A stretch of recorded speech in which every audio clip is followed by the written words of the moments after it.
Hey everybody, what is up? Welcome back to Final Trade. It's time to take our look at March Flesh and Blood box sales data off of TCG Player. First up, as always, welcome to Wraith Unlimited, Arcane Rising Unlimited, and Crucible of War Unlimited. And the one thing you're going to see across nearly all these products when I'm on the 2-month horizontal axis here is very slight to pretty big upticks in price. So there were one or two products that were absolutely flat for the 2-month period, but everything is either pointing slightly upwards or more greatly upwards. And with these first three unlimited edition boxes, when we bring up the month over month table, we have the February box sales, the March box sales, the month over month percentage difference in box sales. So 16% up on Welcome to Wraith Unlimited, 15% down on Arcane Rising Unlimited, and Crucible of War 5% up, mostly in the noise. Then we see February average box price, March average box price, and the month over month change. So this is only the 1 month change. When you're looking at the plot over here, this is the 2-month change across the entire horizontal axis that I like to show. And on the month over month table, we then multiply the box sales and the prices to get the total revenue, and you can see the total revenue changes from February to March. So slight increase on some boxes and slight decrease on some, but operating off of pretty low bases because these are very old boxes that do not move much any longer. So moving into the next three, Monarch First Edition, Tales First Edition, and Everfest First Edition, when we plot them up here, you see this red line of Tales of Aria First Edition ending the 2-month period much higher. The blue line of Monarch First Edition ending up by about $4, pretty modest. And the yellow line of Everfest starting at about 51 and ending at about 64 over here 2 months later. So if we bring over the month over month table, we can see that the 1 month change in box sales plus 41% for Monarch First Edition, selling 110 boxes in March. That's very respectable. Now 13% drop for Tales of Aria First and Everfest First, 47% drop. And again, you operate off of these low bases, and what we're likely to see when we take a look at April sales is a huge jump in Everfest First Edition, because imagine if it goes up to 36 boxes. Well, that would be a 50% increase. So you have to really temper what you're seeing in these numbers when you're operating off of low bases like that. Price-wise, for the 1 month change, +6, +7, and -3, I consider those kind of low single-digit numbers to be mostly in the noise of just moving around. You know, if we start seeing 10% movements in box prices on something, then that's a lot more interesting. So we always take our look at History Pack Volume 1, and you can see that its price took a round trip over the 2-month period from about 103 to about high 103. So not much of a change over the 2-month period. Bringing up the month over month table, we see a 42% decline in box sales from 45 down to 26, and the price up 8%. This is becoming an old product. It doesn't feel as old, not like the original FAB 1.0 products, but it really is. It predates these FAB 2.0 products. So getting into the 2.0 products, Uprising, Dynasty, and Outsiders, and we see the same kind of thing on the 7-day moving average. Price stretched over the 2-month horizontal axis. The blue line of Uprising going up about $5 over the period. The yellow line of Outsiders going up about $15. And the red line of Dynasty going from about 83 up to about 120. So about a $37 increase on that one. And bringing up the month over month table to get the exact number of boxes, all three of them down for the month. Man, some of these by very large amounts. Dynasty from 102 down to only 30 boxes sold in March, and Outsiders from 111 down to 30. The prices in the 1 month change from just February average price to March average price, again in the noise, +2, -3, +8. That's nothing to write home about. The next three FAB 2.0 boxes, Dusk Till Dawn, Bright Lights, and Heavy Hitters. You see the red line of Bright Lights is flat over the period. The blue line of Dusk Till Dawn goes from about 69 up to about 87.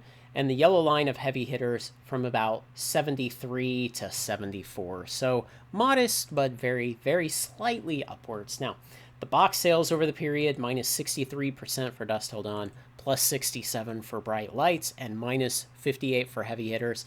Some of these operating off of larger bases than others. You know, Bright Lights, yeah, it's not as spectacular that it went from 55 to 92.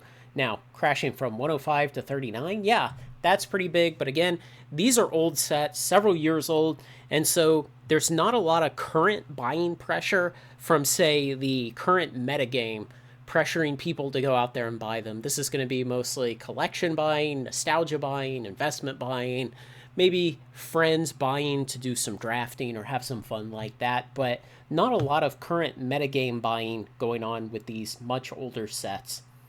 The month-over-month price differences, plus 10, minus plus 6, and minus 1.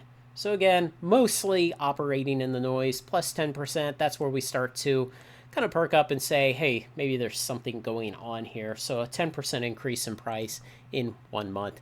And the final FAB 2.0 boxes, Part the Mistveil, Rosetta, and the Hunted. Of course, we do have, for the yellow line here, the release of Hunted in our data set since it came out in early February of 2025. The blue line of Part the Mistveil, the only one that's actually down for the period, dropped about $3.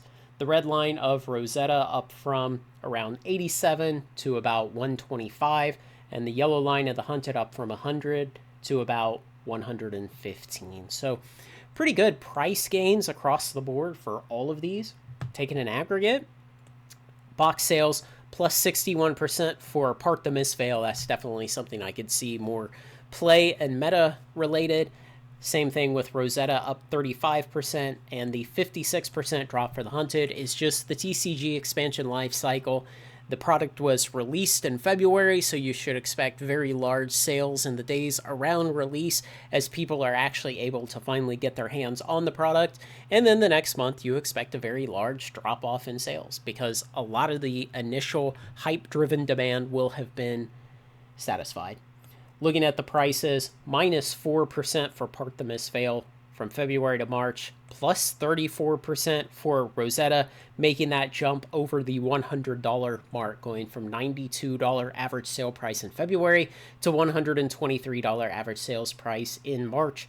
And the Hunted up a mere 8% from 103 to 111 average sale prices. So it's looking very, very slightly bullish. I hesitate almost to even use the word bullish because the prices are just slightly marching upwards, just pushing a little bit higher. It's good so far to see the LSS is not giving in and crushing the market with giant reprints. Hopefully what they're doing or contemplating doing would be a very small single reprint wave for some of these boxes that are still more, say, meta important to the current competitive metagame.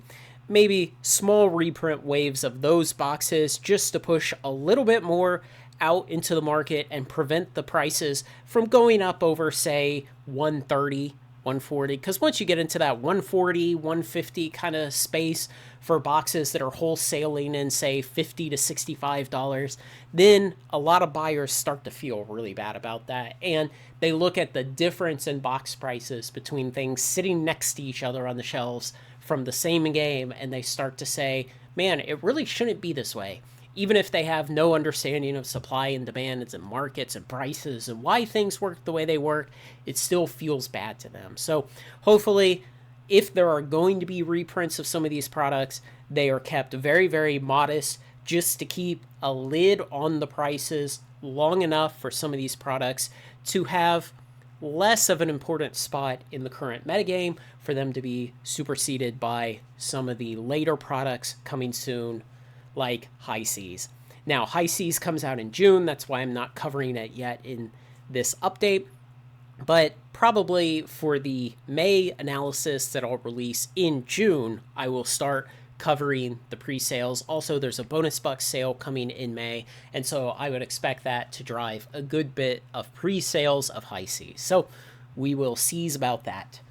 I've been doing these updates every month since the beginning of, 2022. So we are on 3.5 years of monthly updates of Flesh and Blood box sales data off of TCG Player. You'll find all those previous videos on my channel, and subscribe so you don't miss more in the future.